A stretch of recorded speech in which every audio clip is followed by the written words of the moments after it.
Good morning everyone. Plasma science academy की online classes में आपका स्वागत है। BSc second year unit number 3 organic chemistry की।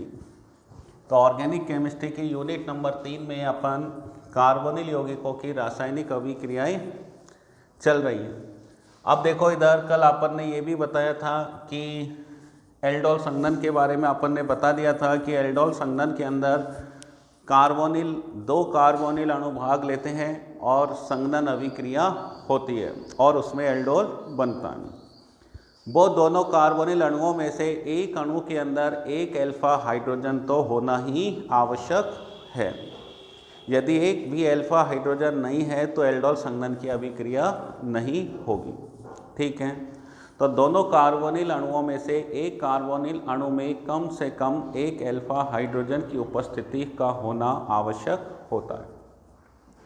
अब वो दोनों कार्बोनिल अणु दोनों समान भी हो सकते हैं, जिसे अपन सम एल्डोल कहते हैं। जैसे दोनों एल्डिहाइड समान हो सकते हैं, दोनों कीटोन अणु समान हो सकते हैं। दूसरी बात यह है कि दोनों कार्बोनिल अणु अलग अलग भी हो सकते हैं, जिसे अपन विषम एल्डोल कहते हैं। दोनों एल्डिहाइड अलग अलग हो सकते हैं, दोनों कीटोन अलग अलग हो सकते हैं, एक एल्डिहाइड एक कीटोन हो सकता है। ठीक है, इस प्रकार से ये 5 अभिक्रियाएं बनती है और पांचों अभिक्रियाएं मैंने आपको कल बता दी थी। इसके बाद में 2 अभिक्रियाएं और है, ये भी संघनन अभिक्रियाएं, जिसमें मैंने कल ये भी बताया था कि एसीटोन शुष्क HCl की उपस्थिति में शुष्क HCl की उपस्थिति में क्या बनाता है, मेसिटिलीन ऑक्साइड बनाता है।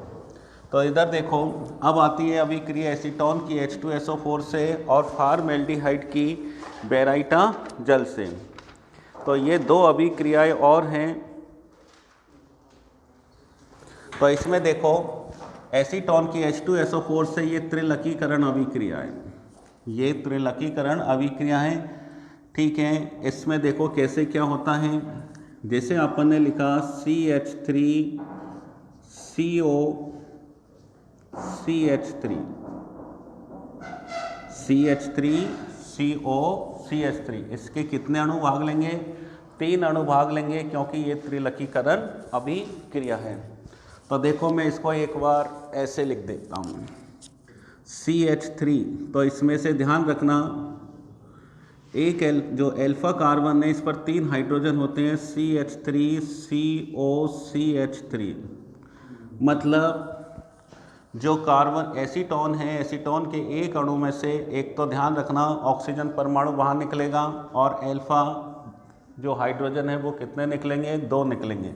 तो इस प्रकार से इनको इस प्रकार से व्यवस्थित करेंगे। इधर H2O है तो इधर O आएगा, ये CH3, यहाँ CH और ये CH H2 लगा दिया। तो CH3COCH3, ताकि क्या बाहर निकल जाएगा, H2O बाहर निकल जाएगा। अब इधर H2O है तो इधर क्या आएगा, O double bond C CH3 और यहाँ पर आ जाएगा CH तो देखो इधर से भी क्या बाहर निकल जाएगा, H2O बाहर निकल जाएगा, इधर से भी H2O बाहर निकल जाएगा।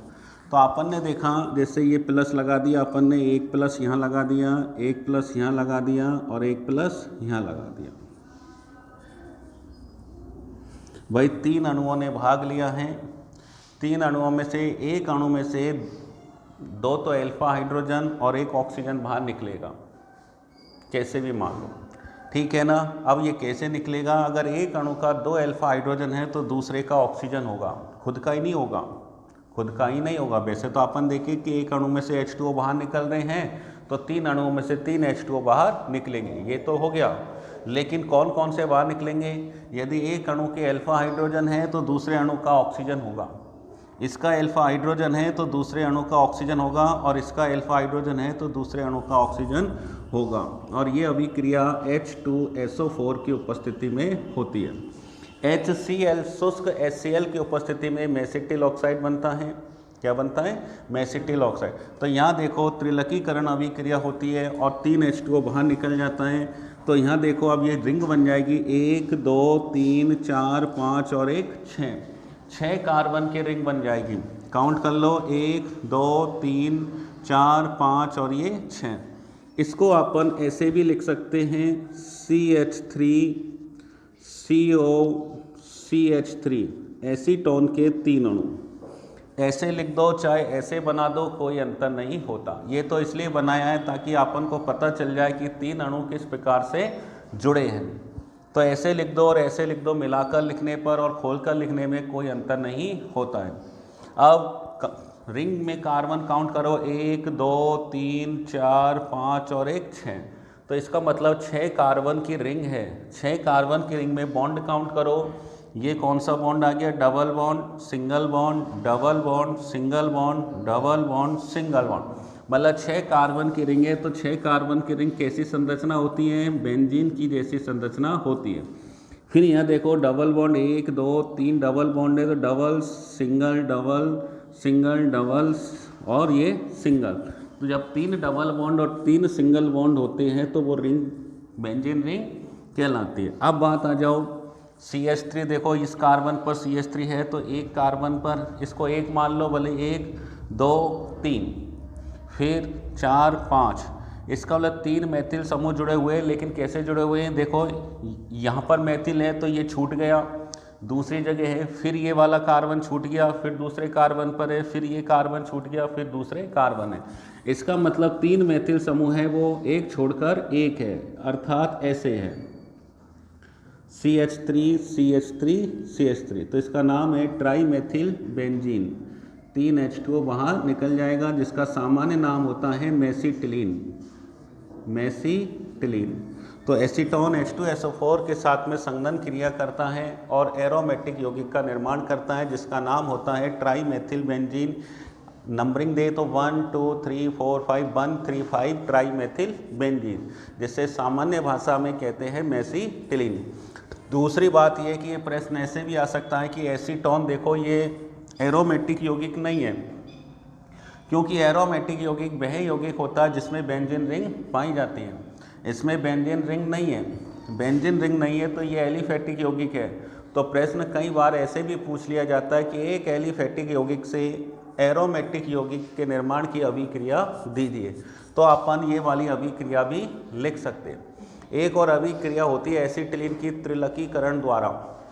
तो एसिटिलीन के त्रिलकीकरण से भी बेंजीन बनता था, तो वो भी एक एलिफेटिक से एरोमेटिक यौगिक के बनाने की विधि है।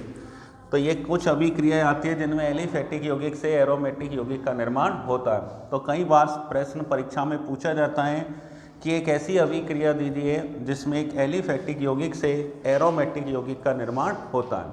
तो अपन एसीटोन की त्रिलकीकरण अभिक्रिया दे देंगे जिसमें मेसिटिलीन जो एक एरोमेटिक यौगिक है उसका निर्माण होता है। दूसरी बात यह है कि अब फॉर्मेल्डिहाइड की बेराइटा जल के साथ में अभिक्रिया कराते हैं। तो ये जो अभिक्रिया है वो ठीक एल्डोल संघनन की तरह ही होती है। ठीक एल्डोल संघनन की तरह ही होती है, परंतु एल्डोल संघनन नहीं होता है, क्योंकि एल्डोल संघनन में केवल 2 ही अणु भाग लेते हैं। लेकिन इसमें अभिक्रिया में फॉर्मेल्डिहाइड के जब 2 अणु भाग लेते हैं तो अभिक्रिया एल्डोल संघनन ही होती है। सेम उसी की तरह अपन को H को O से जोड़ना है, लेकिन इसमें फॉर्मेल्डिहाइड के 2 के बाद तीसरा भी भाग लेता है, उसको भी वैसे ही जोड़ना पड़ता है।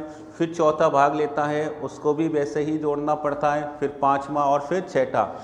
इस प्रकार एक अभिक्रिया के पूर्ण होने में फॉर्मेल्डिहाइड के 6 अणु भाग लेते हैं और 6 अणु आपस में एल्डोल संघनन जैसी अभिक्रिया करते हैं और फॉर्मोस का निर्माण करते हैं। अब देखिए कैसे करते हैं, मैं दोनों प्रकार से लिख देता हूँ। भले ही इस वाली अभिक्रिया को मैं यहाँ लिख देता हूँ, फॉर्मेल्डिहाइड वाली को, है ना। तो देखो इधर क्या होता है, HCHO, ये फॉर्मेल्डिहाइड का सूत्र है। और ये देखो HCHO,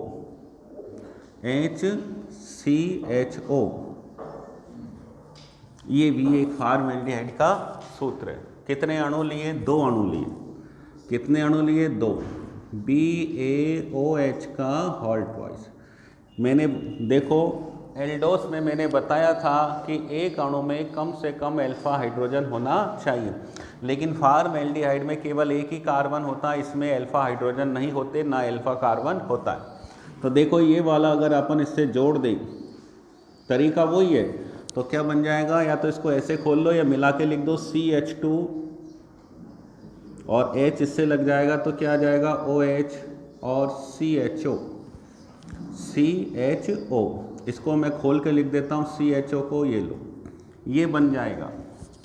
फिर ये बन जाएगा तो फिर वापस अभिक्रिया फिर HCHO से करेगा, HCHO से, फिर इसका H इससे जुड़ जाएगा तो क्या बन जाएगा CH2OH, इसको मिला के लिख दो अब CHOH, और इससे क्या जुड़ जाएगा CHO, फिर CHO को मैंने यूँ कर दिया। फिर अगला अणु अभिक्रिया करेगा HCHO से, फिर ये यहाँ जुड़ जाएगा। तो इस प्रकार से अभिक्रिया आगे बढ़ती हुई चली जाएगी। तो देखो इधर अपन ने देखा CH2OH, CHOH और CHOH और ये CHO। अपन ने कितने अणु भाग ले लिए इसमें, 1 2 3 और ये 4, 1 2 3 4। इसका मतलब ये हुआ 4 लिया तो 1 2 3 कार्बन से OH जुड़ा है और चौथा कौन है CHO। अब 5 लेंगे तो 4 तो हो जाएंगे OH वाले और 1 हो जाएगा CHO, और 6 लेंगे तो 5 तो हो जाएंगे OH वाले और 1 हो जाएगा CHO। तो ये अभिक्रिया ऐसे आगे की ओर बढ़ती है, ऐसे आगे की ओर बढ़ती है। तो मैं इस अभिक्रिया को मैं यहाँ लिख देता हूँ शॉर्ट में कि 6 अणु भाग लेंगे। कितने अणु, 6 अणु, HCHO के 6 अणु भाग लेंगे और किसकी साथ में क्रिया करेंगे, BaOH का होल ट्वाइस। तो देखो भैया, एक CH2OH 1 बन गया, 2 बन गया, 3 बन गया, ये 4 भी बन गया, ये मैंने 5वां जोड़ दिया और ये अपन क्या लगा देंगे CHO, क्या लगा देंगे CHO। तो देखो इसका निर्माण है फार्मोस। तो यहाँ 6 अणुओं ने भाग लिया है, 1 2 3 4 5 और ये 6, जिनमें से 5 OH 5 कार्बन से जुड़ गए और 6ठा है CHO। तो अभिक्रिया अपन ने देखी, मैंने जैसे यहाँ 4 लिए हैं तो ये बना है, 5 6 लेंगे तो वही का वही बन जाएगा। अभिक्रिया डिटो एल्डोल संघनन के जैसी है, संघनन के जैसी है, एल्डोल संघनन नहीं है। ठीक है, तो ये हुआ कि अगर एसीटोन की आप H2SO4 से अभिक्रिया कराओगे तो मेसिटिलीन बनेगा, मेसिटिलीन बनेगा। और फार्मएल्डिहाइड की BaOH का होल ट्वाइस से अभिक्रिया कराओगे तो फार्मोस बनेगा। क्या बनेगा भैया, फार्मोस बनेगा। तो अब आती है अपनी अगली अभिक्रिया, परकीन अभिक्रिया। परकीन अभिक्रिया, तो देखो इनमें सवाल पूछा जाता है, टिप्पणी लिखिए। जब सवाल पूछा जाए कि टिप्पणी लिखिए या है ना शॉर्ट नोट्स लिखिए, तो इसमें अपन को अभिक्रिया की हिंदी भी लिखनी पड़ती है, इसमें अभिक्रिया की अपन को हिंदी भी लिखनी पड़ती है।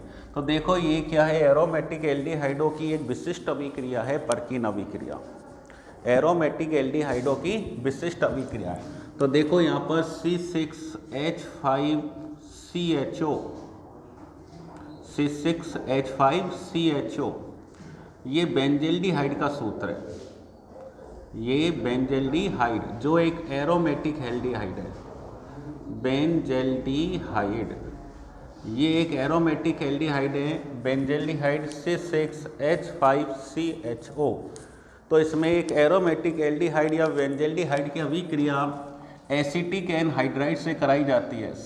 एसिटिक एनहाइड्राइड का सूत्र होता है CH3COOCOCH3, ये एसिटिक एनहाइड्राइड का सूत्र होता है। और जो अभिक्रिया होती है वो CH3COONA की उपस्थिति में होती है, मतलब सोडियम एसीटेट की उपस्थिति में अभिक्रिया होती है। तो परकीन अभिक्रिया में बेंजेल्डिहाइड अभिक्रिया करता है एसिटिक एनहाइड्राइड, जिसमें कम से कम एक अल्फा हाइड्रोजन तो होना ही चाहिए। तो एसिटिक एनहाइड्राइड में अल्फा हाइड्रोजन होते हैं, तो ये एसिटिक एनहाइड्राइड लिख दो, चाहे वो अम्ल एनहाइड्राइड लिख दो, क्योंकि ये अम्ल का व्युत्पन्न होता है। अम्ल एनहाइड्राइड, अम्ल एनहाइड्राइड। ठीक है। इसमें क्या होता है कि जो H2O बाहर निकलता है वही का वही H2O इस अभिक्रिया में काम आ जाता है। ये इसकी क्रिया विधि से पता चलता है कि इस अभिक्रिया में जो H2O बाहर निकलता है वही का वही H2O इस अभिक्रिया में वापस काम आ जाता है। और देखो इधर, हालांकि इसमें से ये ऑक्सीजन बाहर निकल जाएगा, इसमें से H2O बाहर निकलता है, लेकिन ये H2O इसी अभिक्रिया में काम आ जाता है। तो C6H5 यहाँ पर CH double bond CH, C6H5 CH double bond CH। देखो वैसे तो अभिक्रिया दूसरे प्रकार से संपन्न होती है, लेकिन इसे समझने के लिए मैंने H2 लगा दिया। क्या लगा दिया? H2। वैसे अभिक्रिया दूसरे प्रकार से संपन्न होती है क्योंकि अपन क्रिया विधि में ही ये सारी चीज़ें बता सकते हैं, लेकिन इसे समझने के लिए मैंने H2O इसलिए लिखाया कि अपन यही H2O बाहर निकाल दें। लेकिन ध्यान रखना, मैंने बोला था H2O ये वाला बाहर नहीं निकलता, H2O निकलता है और वही H2O इस अभिक्रिया में काम आ जाता है। तो देखो, तो अगर H2O निकल जाता है तो ये CH हो गया, ये डबल बॉन्ड हो गया, तो यहाँ पर भी क्या बचेगा? CH। CH के बाद में क्या आया? COOCOCH3। तो अपन जानते हैं कि इस पूरे के ऊपर ले तो यहाँ माइनस होता है और यहाँ पर क्या होता है? प्लस। ये जो H2O काम आया वो वापस H2O इससे क्रिया करेगा, तो बोलो बोलो क्या? देखो इधर, ये H2O जो निकला, मैंने बोला कि सभी क्रिया में जो H2O निकलता है वही का वही H2O सभी क्रिया में वापस काम आ जाता है। अब ये H2O निकला तो यहाँ से H यहाँ जुड़ जाएगा और OH इसमें से जुड़ जाएगा, तो बताओ क्या बना? Double bond CH, single bond COOH, COOH, और क्या बाहर निकल गया? CH3COOH, acetic acid. C6H5CH double bond CH, single bond CH, इसे सिनेमिक अम्ल बोलते हैं, सिनेमिक अम्ल। और एक चीज़ ध्यान रखना, सिनेमिक अम्ल जो होता है वो ट्रांस होता है। कौन सा रूप होता है? ट्रांस रूप होता है। अगर मैं C6H5 की जगह CH3 लगा दूं तो इसे क्रोटोनिक एसिड बोलते हैं। C6H5 की जगह अगर मैं CH3 लगा देता हूं तो इसे क्रोटोनिक एसिड बोलते हैं, और क्रोटोनिक एसिड समपक्ष होता है, समपक्ष होता है, जबकि सिनेमिक एसिड विपक्ष होता है। ठीक है, तो ये अभिक्रिया नौबेने जेल अभिक्रिया कहलाती है। अब इसकी हिंदी कैसे लिखेंगे तो आप सुनो, हिंदी में जैसी अपन अभिक्रिया लिखते हैं उनका नाम वैसा का वैसा लिख देते हैं। पहले उत्प्रेरक या तीर के ऊपर जो भी होता है उसका नाम लिख दिया करो। CH3COONA की उपस्थिति में, मतलब सोडियम एसीटेट की उपस्थिति में एरोमेटिक एल्डिहाइड या बेंजल्डिहाइड की अभिक्रिया अम्ल एनहाइड्राइड से कराने पर एल्फा, ये वाला कार्बन एल्फा होगा, ये वाला कार्बन बीटा होगा, डबल बॉन्ड को असंतृप्त बोलते हैं। एल्फा बीटा असंतृप्त अम्ल प्राप्त होते हैं, एल्फा बीटा असंतृप्त, एल्फा बीटा असंतृप्त अम्ल प्राप्त होते हैं। तो ये देखो, इस अभिक्रिया को परकीन अभिक्रिया कहते हैं। तो ये वाली जो अभिक्रिया हो गई वो परकीन अभिक्रिया हो गई। दूसरी आती है नौबेने-जेल अभिक्रिया। नौबेने-जेल अभिक्रिया के अंदर भी इधर देखो, कार्बोनिल यौगिकों की अभिक्रिया, कार्बोनिल यौगिकों की अभिक्रिया नौबेने-जेल से भी अपन क्रोटोनिक एसिड बना सकते हैं, सिनेमिक एसिड बना सकते हैं। नौबेने-जेल अभिक्रिया में भी कार्बोनिल यौगिकों की अभिक्रिया सक्रिय मेथिलीन समूह वाले यौगिकों से कराने पर, अर्थात जिसमें CH2 समूह होता है, और जिनमें CH2 समूह होता है वो सक्रिय मेथिलीन समूह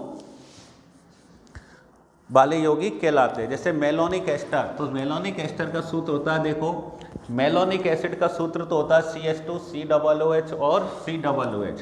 ये मेलोनिक एसिड का सूत्र है COOH, और H हटाकर C2H5 लगा दोगे या R लगा दोगे तो इसका मतलब हो जाएगा ये एस्टर बन गया। एस्टर बनाने के लिए अम्ल में से H हटा दो और R लगा दो। अब R की जगह चाहे तुम यहाँ CH3 लगा दो, चाहे C2H5 लगा दो, वो एस्टर ही कहलाएगा। ठीक है, क्योंकि अम्ल के 4 व्युत्पन्न होते हैं। अम्ल क्लोराइड या अम्ल हैलाइड बोलते हैं। अम्ल हैलाइड होता है एक अम्ल एस्टर होता है, एक अम्ल एनहाइड्राइड होता है और एक अम्ल एमाइड होता है। तो एमाइड, एस्टर, हैलाइड और एनहाइड्राइड ये 4 यौगिक अम्ल के व्युत्पन्न होते हैं। अब यहाँ कार्बोनिल यौगिकों की अभिक्रिया सक्रिय मेथिलीन समूह वाले यौगिकों के साथ कराते हैं। किसकी उपस्थिति में? क्षार की उपस्थिति में। और क्षार यहाँ पर मैंने C5H5 और N ले लिया, जिसका मतलब होता है प्रीडीन, और इसका मतलब है मेलोनिक एस्टर, मेलोनिक एस्टर। अब अपन इसकी हिंदी कैसे लिखेंगे? प्रीडीन क्षार की उपस्थिति में कार्बोनिल यौगिकों की अभिक्रिया सक्रिय मेथिलीन समूह के साथ कराने की अभिक्रिया नोबेनेजेल अभिक्रिया कहलाती है। तो प्रीडीन क्षार की उपस्थिति में कार्बोनिल यौगिकों की मेलोनिक एस्टर के साथ या सक्रिय मेथिलीन समूह वाले यौगिकों के साथ अभिक्रिया नोबेनेजेल अभिक्रिया कहलाती है। तो बस क्या बाहर निकल जाएगा, जैसा अभिक्रिया सारी एक जैसे ही चलेगी, चाहे वो वीटिंग हो, चाहे वो नोबेनेजेल हो, चाहे वो परकीन हो। यहाँ भी अपन ने H2O निकाला था, यहाँ भी अपन H2O निकाल कर इसको ऐसा का ऐसा ही जोड़ देंगे। ये लो, ये कौन सी अभिक्रिया हो गई? नोबेनेजेल अभिक्रिया हो गई। ये लो। अब बात आती है कि अपन यहाँ पर क्या लें। अगर माना अपन ने यहाँ CH3 और यहाँ H लगा दिया तो ये सूत्र बन गया CH3CHO। किसका बन गया? एसीटेल्डिहाइड का सूत्र बन गया, एसीटेल्डिहाइड का सूत्र बन गया। तो देखो इधर यहाँ अपन ने CH3H लगाया तो यहाँ पर भी क्या लगा दो? CH3H लगा दो। तो ये अभिक्रिया क्या कहलाती है? नोबेनेजेल अभिक्रिया कहलाती है और H2O बाहर निकल जाएगा।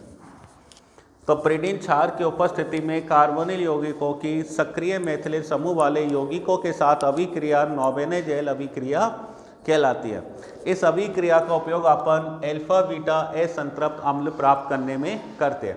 अभिक्रिया यहाँ पर ख़त्म हो चुकी है, लेकिन वो कई बार ऐसे पूछता है कि एसीटेल्डिहाइड से क्रोटोनिक एसिड प्राप्त कीजिए। तो अपन क्या करेंगे? इस नोबेनेजेल अभिक्रिया को ही लिखेंगे। तो यहाँ CH3CHO एसीटेल्डिहाइड लिख दिया। इस अभिक्रिया को अपन आगे बढ़ाएंगे। तो देखो इधर इसका अपन ने जल अपघटन कराया। तो याद रखना, जल अपघटन कराते तो ये जो COOC2H5 जो समूह है वो COOH में बदल जाएगा। तो यहाँ क्या आ जाएगा? इधर देखो CH3, इस H को मैंने C में मिला दिया तो CH डबल बॉन्ड C, यहाँ पर आ जाएगा COOH और यहाँ पे भी आ जाएगा COOH। कोई सी भी अभिक्रिया आ जाए जिसमें COOR दिखाई दे, उसका जल अपघटन करा के उसे COOH में बदल लिया जाएगा। उसके बाद में अपन ये 2 COOH, एक नियम होता है कि जब 2 COOH समूह एक ही कार्बन से जुड़े हो तो उसे गर्म करें तो CO2 बाहर निकल जाती है। तो अगर अपन इसे गर्म करें तो चाहे इनमें से एक अणु CO2 चाहे ये निकाल दो, गर्म करने पर CO2 बाहर निकल जाएगी और क्या बनेगा? CH3CH डबल बॉन्ड C, ये वाला H इसमें जुड़ जाएगा तो CH, इससे COOH भी जुड़ा हुआ है, COOH। इसे क्रोटोनिक अम्ल कहते हैं, क्रोटोनिक एसिड कहते हैं। यहाँ देख लो, यहाँ सिनेमिक एसिड है, वहाँ क्रोटोनिक एसिड है, दोनों में अंतर किसका है? अगर आपने C6H5 लिया तो इसमें भी सिनेमिक एसिड बन जाएगा और CH3 लिया तो क्रोटोनिक एसिड बन जाएगा। ठीक है, तो ये 2 अभिक्रिया हो गई, परकीन अभिक्रिया और नोबेनेजेल अभिक्रिया। दोनों ही अभिक्रियाओं में अपन ने देखा कि अल्फा बीटा असंतृप्त अम्ल प्राप्त होते हैं। तो देख लो, इसका स्क्रीनशॉट और ले लो।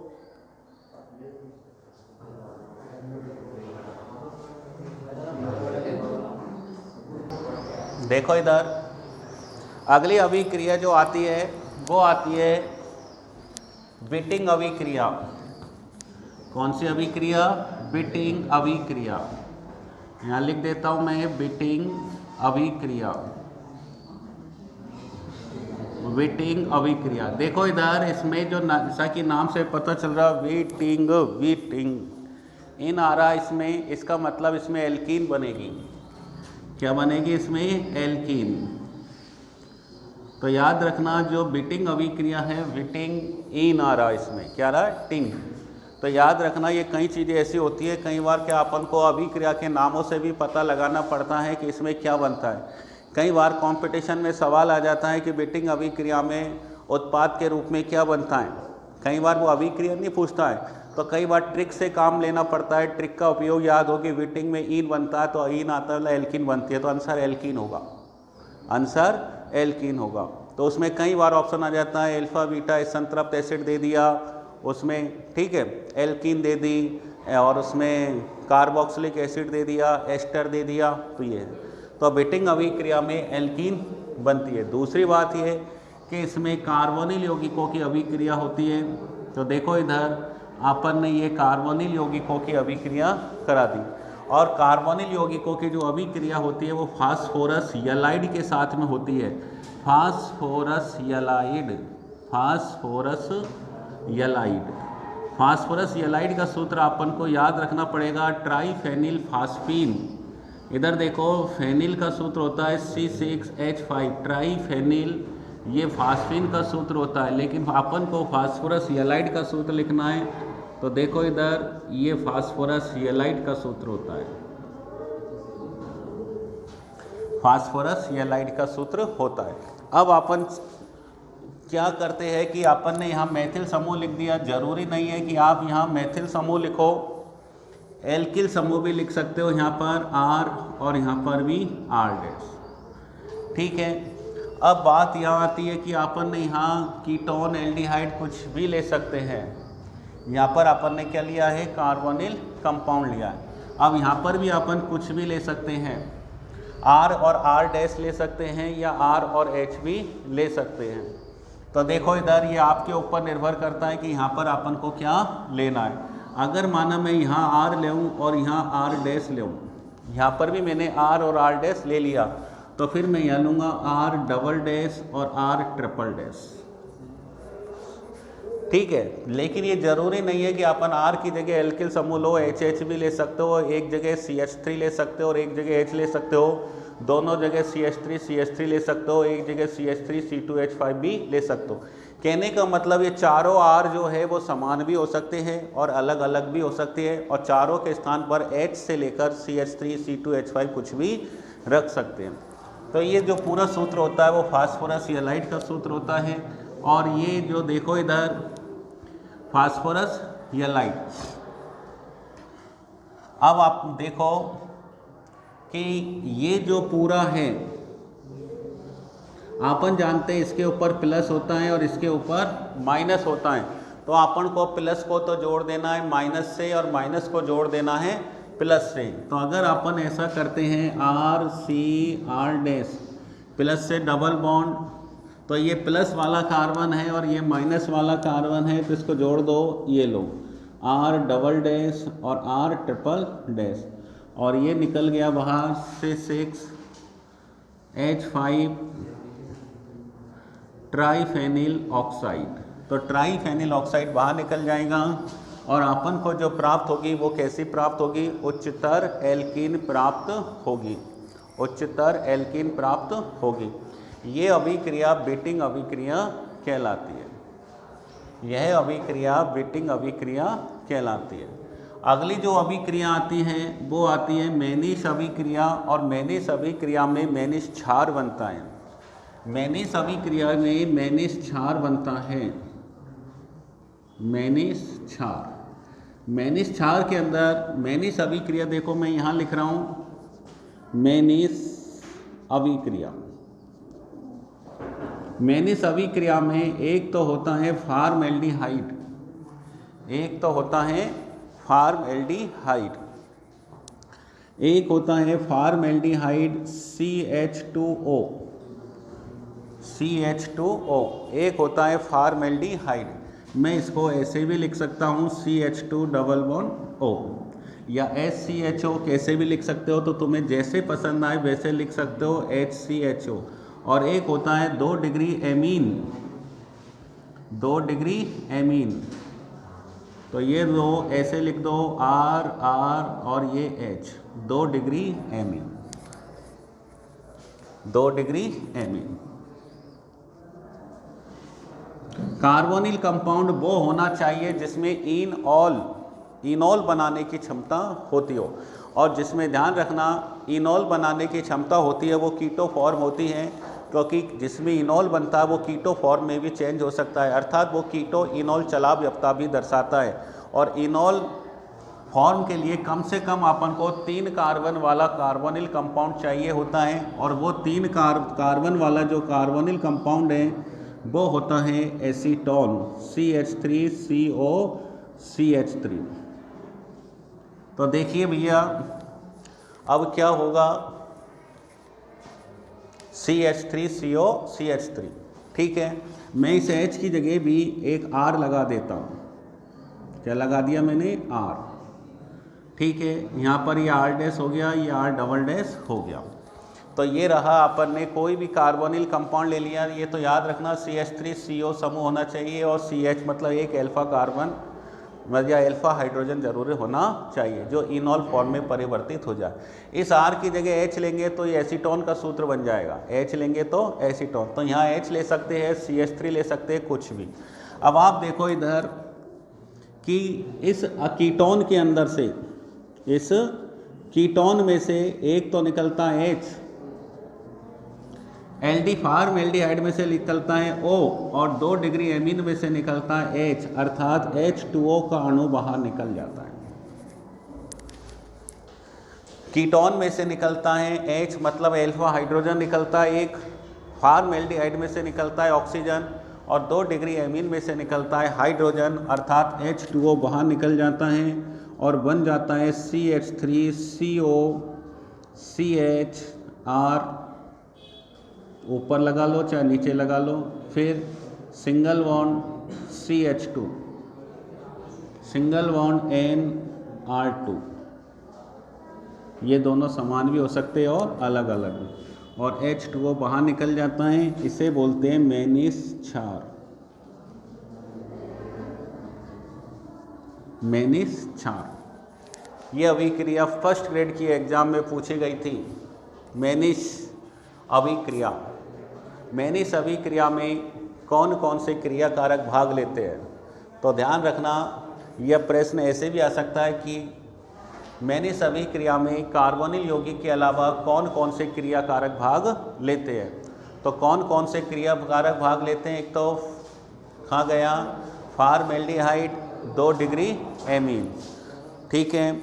प्रश्न ऐसे भी आ सकता है कि मैनिस अभिक्रिया में कौन सा कार्बोनिल यौगिक भाग लेता है, जिसमें इनॉल बनाने की क्षमता होती है, वही कार्बोनिल यौगिक मैनिस अभिक्रिया में भाग लेता है।